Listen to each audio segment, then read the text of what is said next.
Thanks for staying with us. Now, this week, President Cyril Ramaphosa will deliver the State of the Nation address. And let's chat about some of the expectations ahead of that address. We've got Nkosikhulule, who's the Deputy CEO of DG Murray Trust and joins us this evening. Nkosikhulule, good evening to you.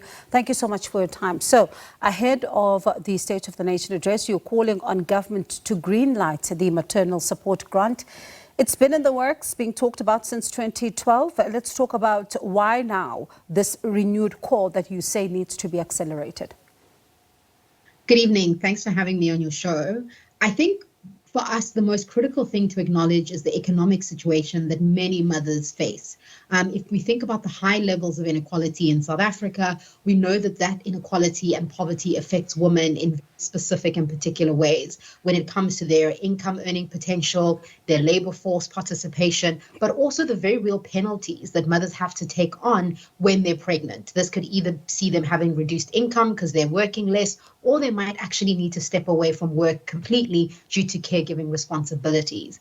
And we've seen over the last 5 years, particularly during the pandemic, how women specifically have been impacted by poverty, child hunger, in terms of the choices that they have to make around nutrition for their children. And we're saying that it's come to a point where, as a country, if we want to shift the trajectory of maternal health outcomes, but also improve child outcomes so that our children are thriving in South Africa, we have to invest in these critical stages of a mother's pregnancy and a child's life so that we're actually setting them up to thrive.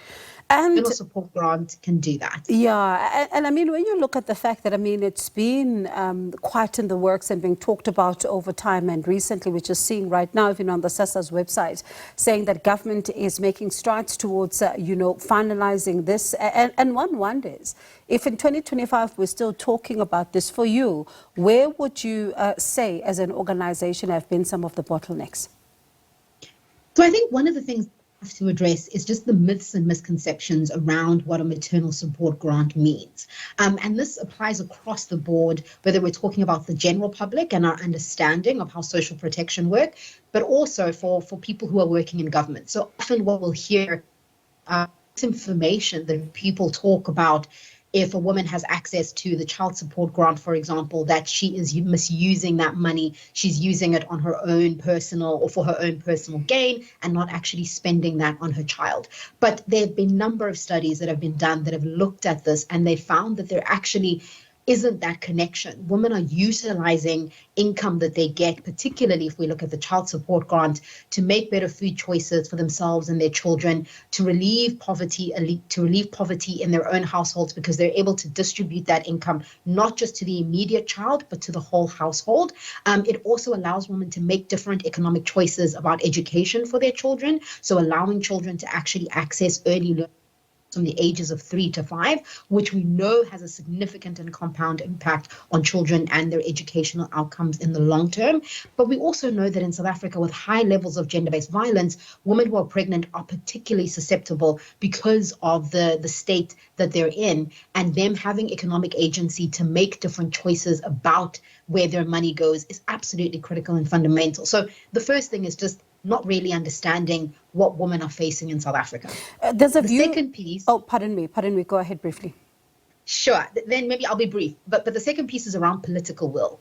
We really haven't seen strong public demand calling for a maternal support grant. We've had organizations for the last decade or so who've been working on this, and some of them are part of the coalition who've been making this call. But we haven't seen this almost like this groundswell of the public, but also other organizations getting behind a national call to support a maternal support grant. And I think that's also what's been missing, and why we're seeing that at this particular point, we've reached like a crescendo moment, and we're calling on people to join us, to be part of this coalition, to move us in the direction where we feel like we can be adequately positioned to support women during this critical stage of their lives. And there's a view, Nkosikhulule, I'm sure you've seen and heard it over time, that some are concerned that South Africa is becoming a welfare state, if not already one, and also a grant like this one further adds to South Africa becoming a welfare state. Others are saying that the fiscus simply cannot afford to be able then to put this grant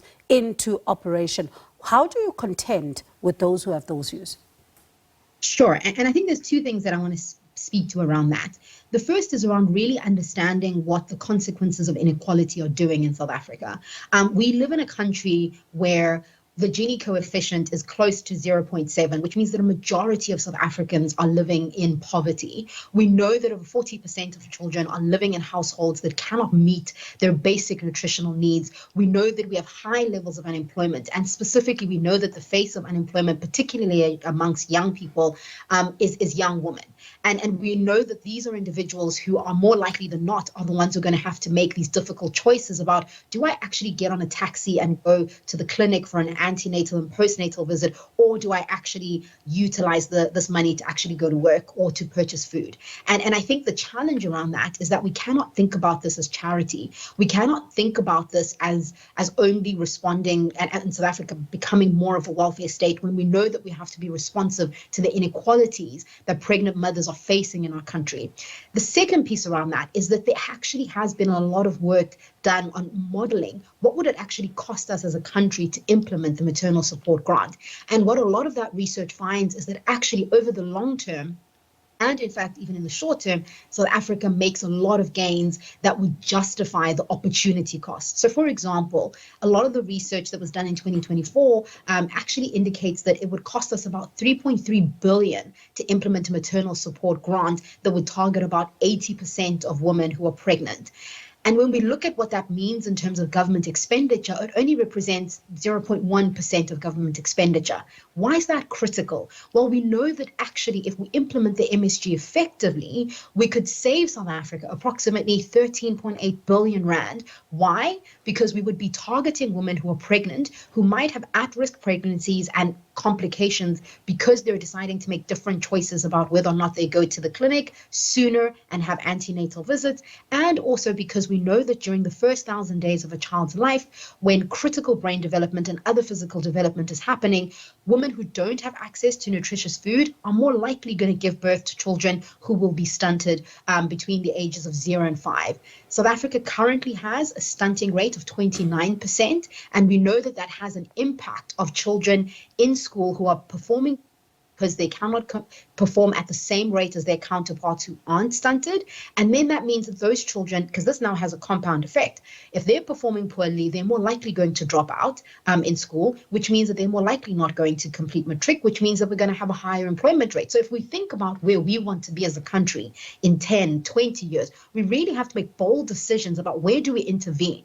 And a lot of the research shows us, particularly research that looks at the investment in our human capital, our people, is that if we invest early on in an individual's life, so if we think about early childhood development, so between the ages of 0 to 5, the return on investment is almost tenfold compared to investing much later in an individual's life once they actually have been failed by the system, and it's much harder to then implement interventions that are targeted to support individuals at that point in time. Yeah, and let's see then, Kenze, if, this does, fall on within the government's purview, particularly when it comes to addressing this. And as you say, these are your expectations ahead of the State of the Nation address. Whether or not we'll see them being implemented is another thing. But thank you so much for talking to us this evening. Quite interesting points, especially when you think about the fact that the face of poverty still carries the face of a young black woman.